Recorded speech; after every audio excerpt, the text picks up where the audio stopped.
Hello, what's up good peoples and welcome to my new MP vlog है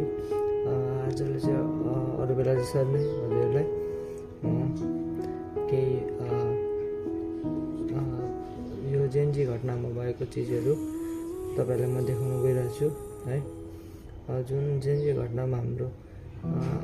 दाजुभाइहरू घाइते भए त्यो घाइते भएको जो व्यक्तिहरू छन् त्यो व्यक्तिहरूको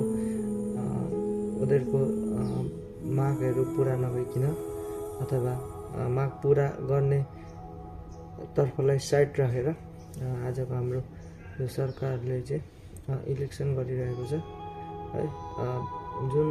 न्याय पाउनु पर्ने छ त्यो चाहिँ अब हाम्रो देशमा छैन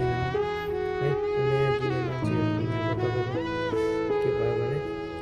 भने यस्तो न्याय दिन सकेनन् हैन देशमा कानुन छैन नियम छैन अनि यस्तै हुने मान्छे भोलिको दिनमा हाम्रो देश पछाडि के हुन्छ भन्ने हाम्रो त काख मात्र हैन मेरो त वंशै उजाडिदिए के गरे यिनीहरूले मेरो बच्चालाई मैले कुनै दिन एक थप्पड नहानेर यत्रो हुर्काएको बच्चालाई यसरी मारिदिए नयाँ जो आउनुहुन्छ सरकारमा या जो नयाँ नीति बन्छ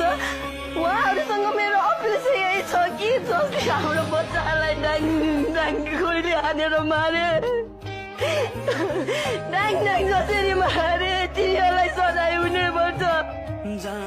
आतंककारीले देश सबै जलाएर सिद्ध्याए अब फेरि बनाउनु पर्छ यसपालि फेरि भोट चाहिँ हामीलाई है कसको फोटो नि त्यो बुबा है त्यही आतंककारीको